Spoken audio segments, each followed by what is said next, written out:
Welcome to HealthPod, your self-development hub on mental health, psychology, and spirituality.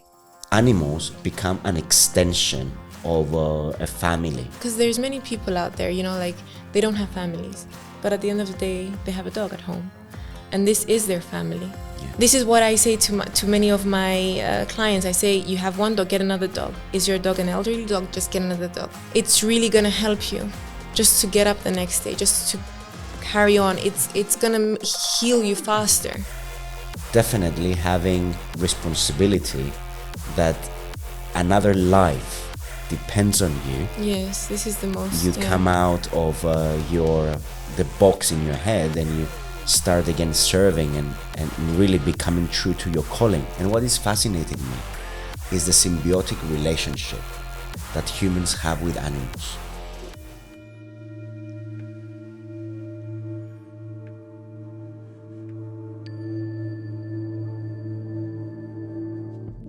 I'm here today with Dr. Georgia Lambrou, our favorite beautiful vet that is here with us today to share her knowledge in regards to the physical health of pets and how pets can help us in regards to mental health. Georgia has finished her studies in the Czech Republic, and in fact she comes from a long lineage of vets. Check this out. Her dad used to be the vet of our favorite zoo in Limassol, where most of us have shared our childhood memories. Stay tuned and enjoy. We're here today with Dr. Georgia, or Dr. Gio, as I would like to call her. And we also have two new guests. What are their names? This is Chicky and this is Alicia. Hi, Chicky. Yes, and I've had them since I was studying vet school, when I was in vet school actually. So they went through the whole thing with me, and now back in Cyprus with me and part of the family with my daughter too. Okay, they're beautiful dogs. Beautiful dogs. What type of breed are they? They're not a purebred, actually they're a mix, and they have Chihuahua in them, and their colors are coming from a breed, the Australian Shepherds. Okay. So she's a blue Merle and she's a chocolate Merle color. Very interesting, and just by having them on me right now, I feel way more relaxed and more in tune with myself, my body, and it really helps when you need to calm down or when you're stressed or in your difficult moment, like just having them with me, on me, just makes me feel more comfortable.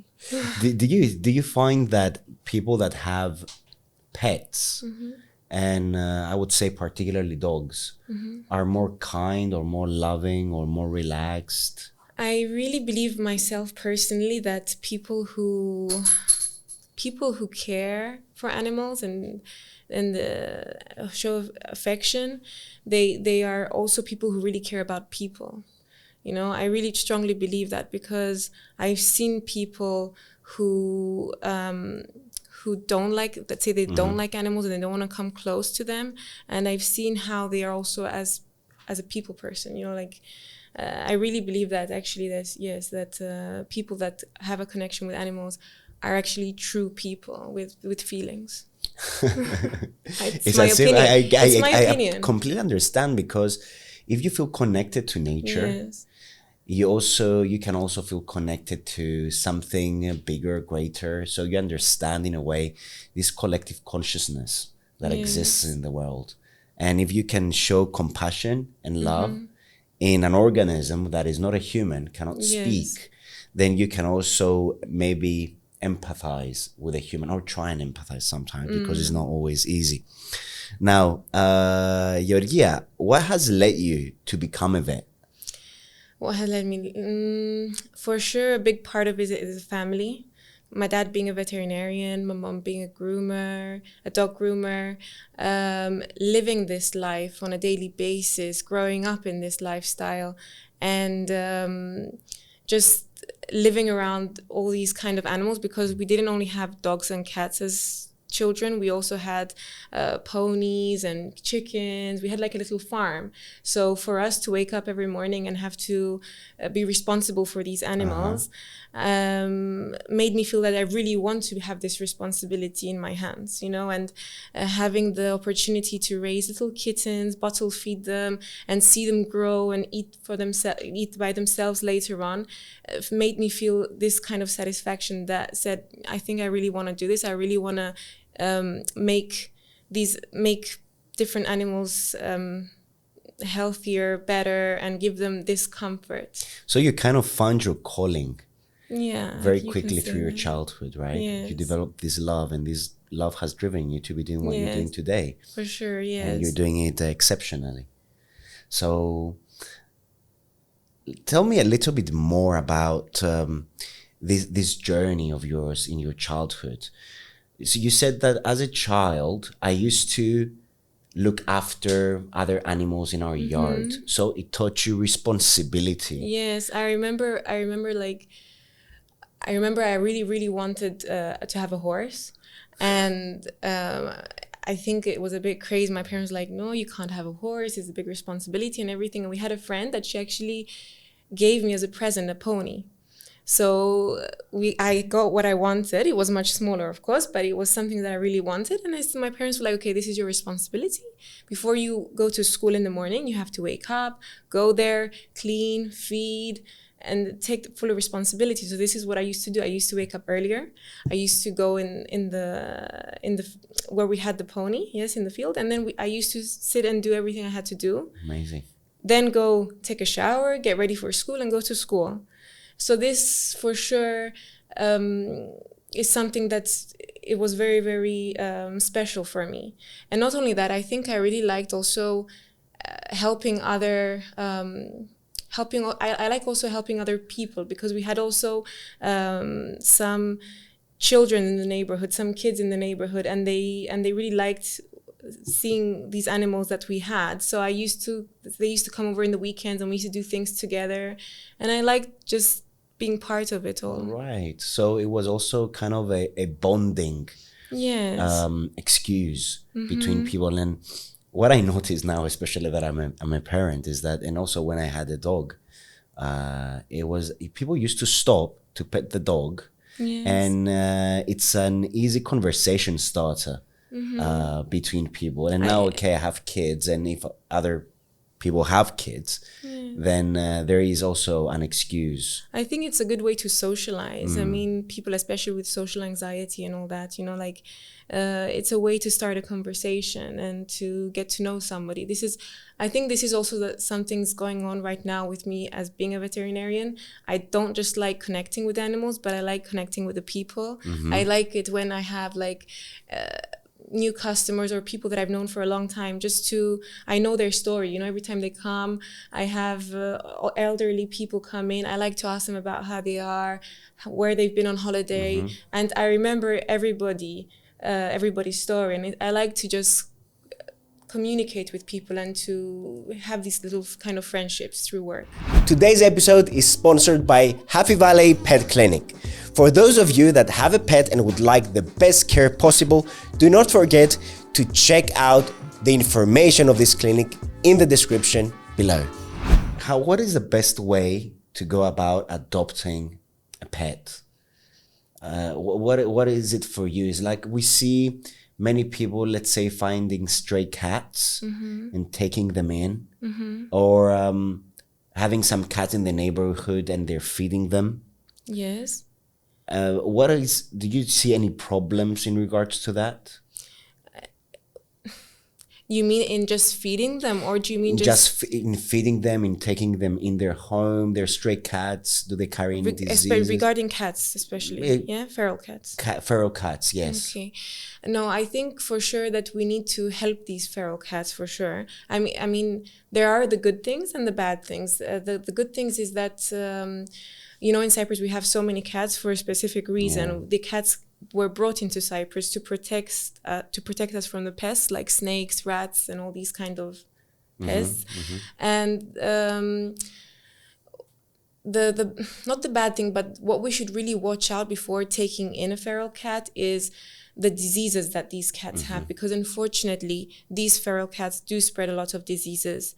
We have the common diseases that we have is a feline immunodeficiency virus, the feline leukemia virus. Now we have an epidemic issue with feline coronavirus, which is not contagious to humans, but is a very big problem going on right now. And I think when someone decides to take in a feral cat, the first thing they should do is for sure visit their veterinarian, get the cat checked out, do the correct blood tests which are needed or anything else which is needed to make sure this cat is healthy. Because if they take this feral cat in and they take it home and they have another cat which is healthy, it can affect the healthy cat. What are some common misconceptions that people have in regards to their pets? There are two basic misconceptions. Okay. Number one is not wanting to neuter their pets. Okay. Not wanting to neuter because they feel sorry for them and they want to give them the chance to get pregnant and give birth to other kittens or puppies, which I understand that completely, but not neutering them at all could be another big problem, especially in females, causing mammary gland tumors or pyometra, which is the infection of the uterus. Also in male dogs, prostate tumors. Okay. So not wanting to neuter your pets can cause other problems later on. Another misconception is something which has been going on for the last few years. There are many pet owners that don't want to vaccinate their animals. I understand them and I respect why they might think like that. Why? Because people think more holistic nowadays, Okay. and they want more natural stuff and they don't want to over-vaccinate their dogs or their cats. I understand that why they don't want to do it, but I think we have to start, it's not right not to vaccinate them, because they don't have an immunity, and you need to develop their immunity, and they need to be vaccinated against specific diseases. It's not fair. Like, we have also a pet hotel, and before any animal enters the hotel, we always make sure that all pets that come in have been vaccinated against specific diseases, are wormed, fleed and ticked, and all that kind of stuff. It's not fair. Let's say if my dog was vaccinated and yours wasn't, for your dog to get sick. Absolutely. Just because it's not vaccinated and it has a low immunity. Wow, I'm amazed by the level of professionalism that exists in the hotel, because these are some things that potentially as a dog owner, I wouldn't think about that. Yes. My pet's hotel would go into this process of checking for vaccines or ticks, or because it's contamination, it's cross-contamination, right? From dog to dog. So you've mentioned something about holistic treatment. What is, I mean, I understand this is like the alternative therapies treatments that there are. Look, I believe this is more like preventative care. And when we say alternative treatments and therapies, yes, we mean something like holistic medication, like supplements. And we usually use that as prevention. It's like turmeric, nettle, aronia berries, amla berries, which can be added to a dog's nutrition. Okay. There are not many people who believe in this. There are some people who do believe in this. I personally am on both sides because I've tried it with my pets. And I believe that if there's anything wrong with a dog or a cat and it needs treatment, yes, it needs specific treatment that the vet says that it needs to take. But at the same time, it can be combined with these holistic supplements. I've tried them with my dogs myself, and I believe in these kind of things. So it also depends also on the owner. You have to somehow see the character or what this owner believes in, and you have to satisfy them and go with them and try to help them out, and then decide on what's the best thing to do with their pet. Another alternative treatment, let's say, is also physiotherapy nowadays. So we have many elderly dogs with arthritis and pain in their back. So many people before, many years ago, used to just give anti-inflammatories and painkillers. Nowadays, you can start doing physiotherapy, hydrotherapy, and all these kind of things, which really do help in the mobility of the joints and to lower the pain levels. Do you have this type of approach at your center? Not right now, but there are people that other physiotherapists that we refer animals to. But yes, I think for me, the best thing is just preventative care before we even get to treatment. So holistic again, and physiotherapy are the things I also do believe in. Again, if the owner doesn't believe in these kind of things and I get a feeling that don't carry on talking about these things, I won't. And then I'll just do what they need to hear. Yeah, I understand you. By holding your dog over here, I realized that I'm feeling more relaxed. I feel more connected to myself. I can feel the touch of her skin, and I get all these sensations of love and calmness.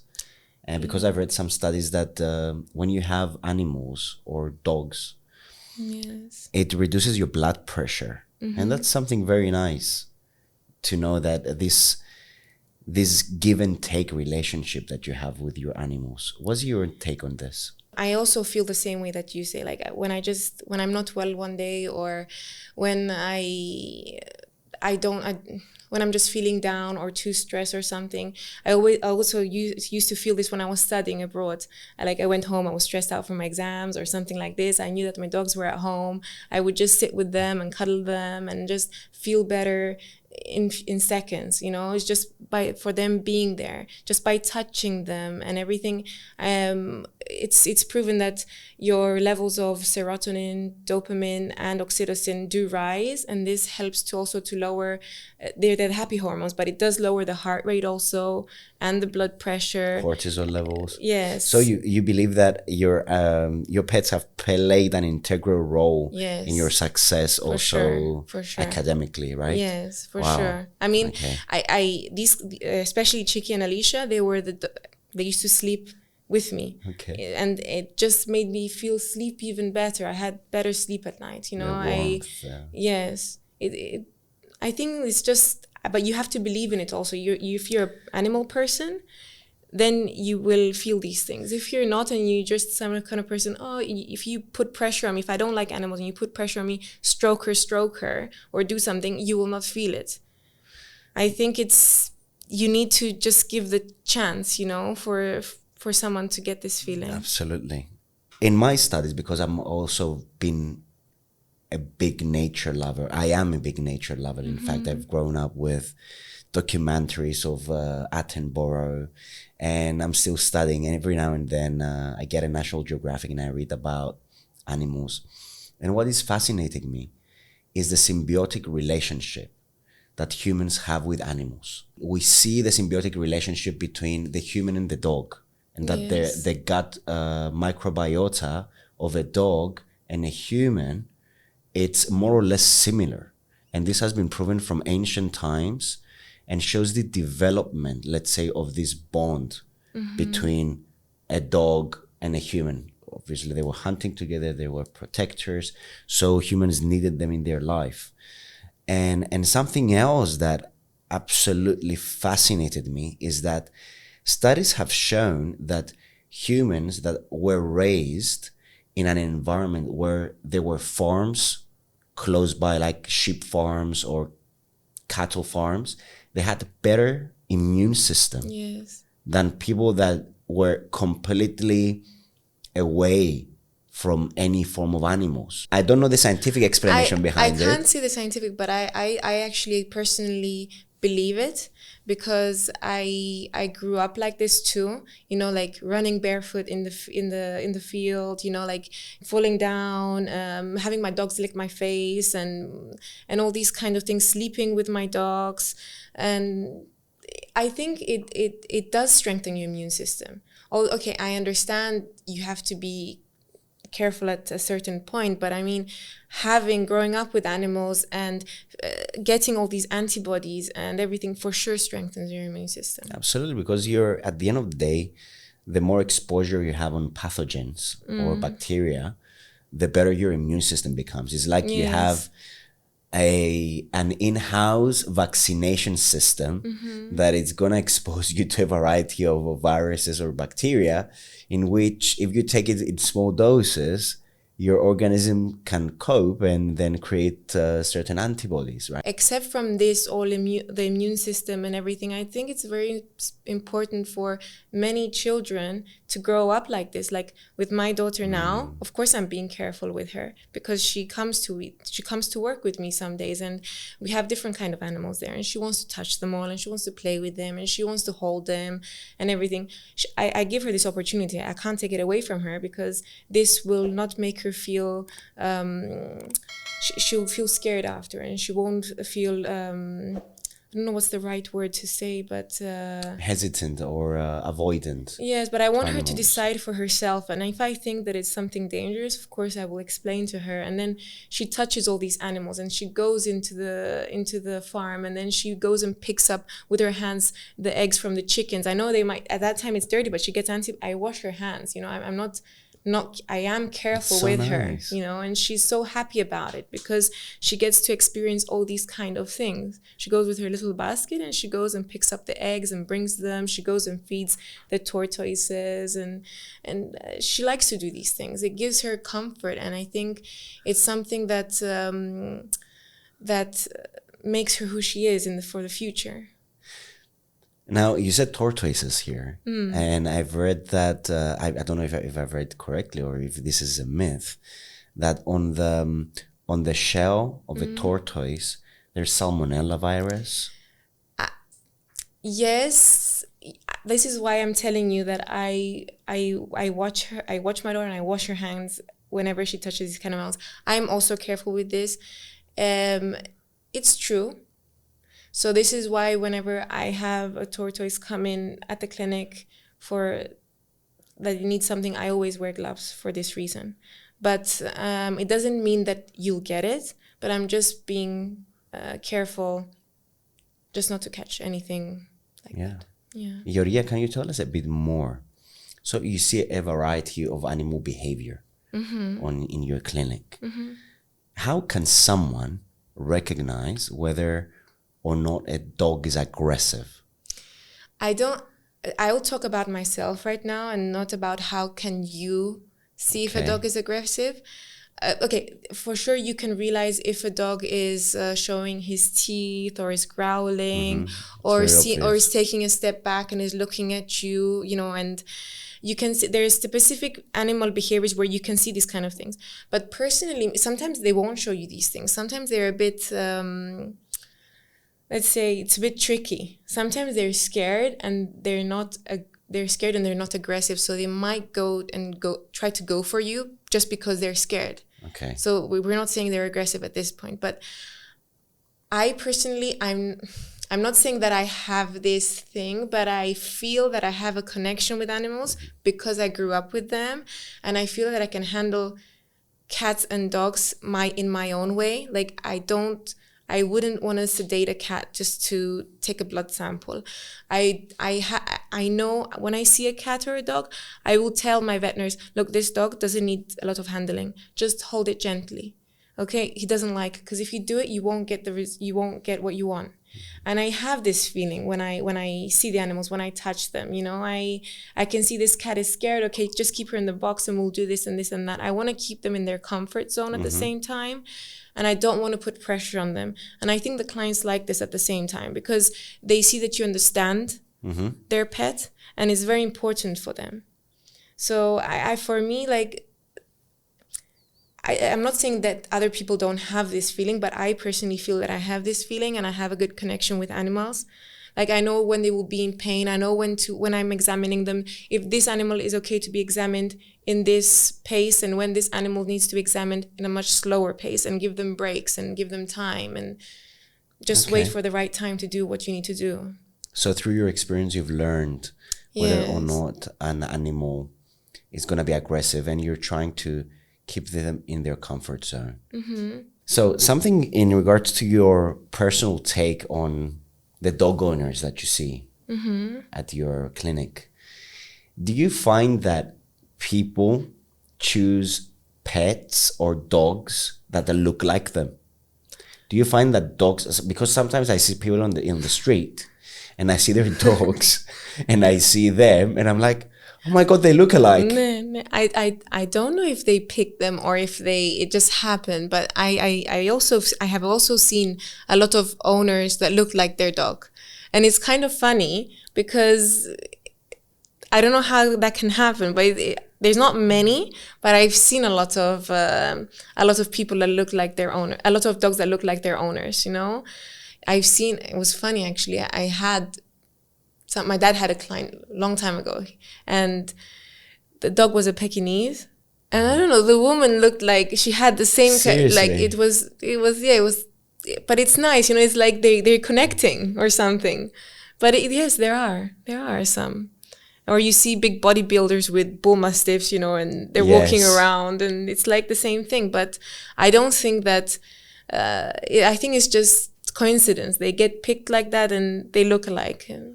Do you find that dogs can really become helpers when it comes to the medical profession or the mental health industry? Because sometimes I'm thinking of getting a dog in the office to help people with their anxiety. Yes, I think it can really, really help, you know. And even with people who don't really believe in these things, I think it will really help them. We've seen a lot of people, it really helps children come out more and speak more and express themselves more and feel more comfortable. It's helped for sure people with depression. And I think it just gives people, let's say, the responsibility of having something to do every day, getting out of bed, taking my dog for a walk, having to feed my dog, and do things. Because you have to move on, you know. I actually, when I was studying back in the Czech Republic, I had another dog. Unfortunately, she passed away, but I had Alicia with me. So I had to deal with whatever I was going through. And I said, okay, I've got another dog. I have to get up. I have to feed her. I have to take her for a walk. Life goes on. Yes, it was a traumatic experience, but it helps. The way you're describing this to me, maybe you were mourning about the loss of your dog, or maybe you were going through a low period. We wouldn't call it depression, maybe, but definitely having responsibility that another life depends on you. Yes, this is the most. You come out of the box in your head and you start again serving and really becoming true to your calling. Yes, I think it's important because these companions, at the end of the day, they provide us comfort and safety and unconditional love. And it's just, this is what I say to many of my clients. I say, you have one dog, get another dog. Is your dog an elderly dog? Just get another dog. Not because I'm saying something's going to happen, but it's really going to help you just to get up the next day, just to carry on. It's gonna heal you faster. So I think it's important. Yes, animals do help in these kind of things, and they should be part of our lives. Absolutely. And if you look into mythology, if we look into Orion had also a dog, and it was basically the hunter's constellation. And this symbiotic relationship, or this existence, this coexistence of the human with nature, shows us how close we need to be with pets, animals, nature. It teaches us this greater awareness about the way that we need to behave towards Mother Nature, and how essential it is for us to, let's say, have someone to look after, but also look after us at the same time. Yes. Because there's many people out there, you know, like they don't have families, but at the end of the day, they have a dog at home, and this is their family. Yeah. And it's very important for them. It's very important for this animal to be at home with them, to give them this comfort and everything. But not only for these kind of people, but for the children. There are many children which have low confidence, or or let's say if they get bullied at school, or if they're shy and have social anxiety or something, then they start getting out there. They'll take their dog for a walk, and then there's kids coming, oh, you have a nice dog, can I pet him? And then this gives them the chance of connecting with other people and coming out of their, let's say, not comfort zone, but out of their I understand, out of their mind basically, and into their body. Hi guys, thank you for watching. I'm Dr. Stefanos Ioannou and I'm a psychophysiologist. I specialize on stress and anxiety and also on communication issues between couples. So for those of you that might be facing this type of problems, I provide the link for you below to book your one-to-one session with me. See you there. What I feel right now with Chicky, yes, Chicky sitting on me, is that she's warm. yes, Now, if we think a little bit ahead, a hug from a human is warm. Sleeping with your pet in bed is a warm body next to you. yes. And there is something that exists when it comes to anxiety. We have the pressure blankets or the warm blankets, Yes. or putting a warm bottle of water on your stomach, which at the end of the day, it mimics the feeling of love, because love for humans is being felt in the stomach. It's being felt as a warm sensation. And this is also something else that pet can give us. Yes. This is good to be aware of. Now, you said before that animals become an extension of a family. What happens though, because of their lifespan? What happens when you have to let go, or you need to take the decision to euthanize them? What happens, you mean, regarding to The human? What have you seen? Because I suppose you had to take this decision as a vet, and it doesn't come easy. No, it's not. I mean, you have to offer the owners whatever you can, the best service you can, yes. And you have to explain to them that at some point, if there's nothing else you can do, there's nothing else you can do. But okay, you have to find a way in explaining this to them, and at the end of the day, it's their decision to do. I always say to my clients, like, we'll try and do everything we can possible, because I want to feel also that I've done everything possible. But once, it's not fair on the animal to suffer, if the animal can't get up, can't eat, can't go to the toilet, it's not fair on the animal. And then I explain to them, you've had this animal for 12 years, let's say. Why don't you just remember all the good memories and just keep that, and wouldn't you want your dog to remember the good memories? Why should he go through this suffering right now, when we know there's nothing, unfortunately, else to be done? I think it's better just to, since we can go through this procedure and let go, why not do it, since it's going to stop him from suffering? But again, we have to make sure that the people feel that we've done everything. I can't take this decision. It's just a conversation that we have, and then of course it's up to them to decide, however hard it is, but then they really do think about, have we done everything? Yes, the animal is suffering. Yes, it's time to go, and let's just keep the good times. Do we have a pet graveyard? Yes, there are pet graveyards. So when an animal passes away, there's an opportunity for them to get either cremated, where they get the ashes back.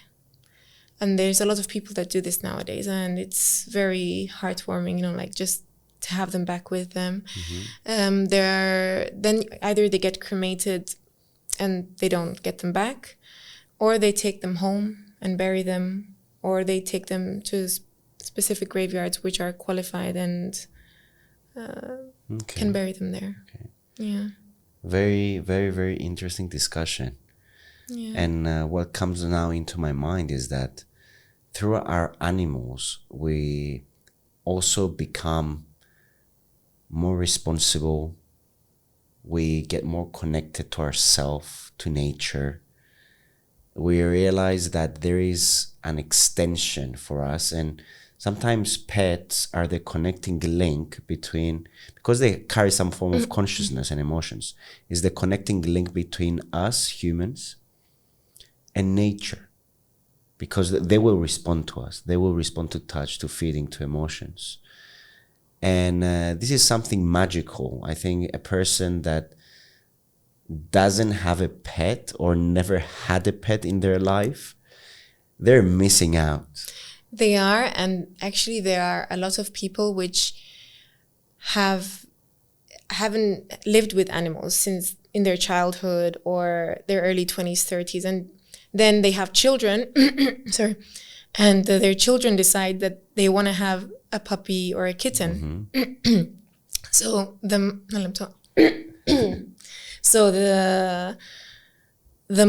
mom decides, okay, let's get a pet. Okay, so they bring the pet in the house, and then what happens is at the end of the day, the mom is responsible for this pet.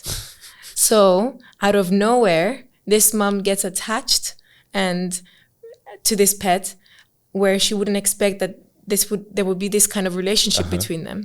You know, and it's funny because I know people who have gone through this, and now they can't be without their dog. They can't wait till they go home, because this is the first greeting at home. It's always a happy greeting, you know, happy to see you. No moaning, no nothing, and you know, it's there's someone waiting for you at the door, right? So yeah. So for these people who've never had pets, and they have at some point, I think they've then said that maybe I should have got a pet earlier before. But I think that people should at least get something. And one last question before closing. Now we see a lot of exotic animals. Yes. We see reptiles, we see frogs, and all sorts of things, exotic birds. Is a vet trained to look after these exotic animals, reptiles, and whatever? You need to treat them. Yes. So like in human medicine, there are different kind of specialists. We personally are a first opinion clinic. So when we have animals that come in and we can do things until a certain point, then they need to go to a specialist. So if I have, let's say, a rabbit that comes in, or let's say a turtle or a tortoise that comes in where it needs something urgent, I will help it. If I can do what I can do, I will do. But if it needs more care, something that I don't specialize on, then I will refer it, and it will go to a specialist. Because at the end of the day, we want to give the best care possible. And I will do what I can do, the best I can do from my side. But from then on, I want the best for the animal, and I will refer it to where it's needed to go. That's the best approach, because it's very important for me, for the owners to trust me. Because sometimes, yes, things do, they need to have patience sometimes. It takes a lot of self-awareness, what you're saying though right now, Georgia, and I really love that about you, because you are true to your calling. You're not letting, let's say, ego or personal gratification or money to satisfy your needs of approval. And you're in fact choosing what is the best strategy for your client and for the pets. So thank you very much. Thank you too. For being on our podcast. I'm sure it's not going to be the last time. We'll still have a lot of topics to chat about and discuss. So for those of you that have not yet subscribed on our channel, please do follow us, do get our updates, turn that little ring above your account to follow us on any updates in regards to health and in regards to mental health, and also the health of your pets. See you soon.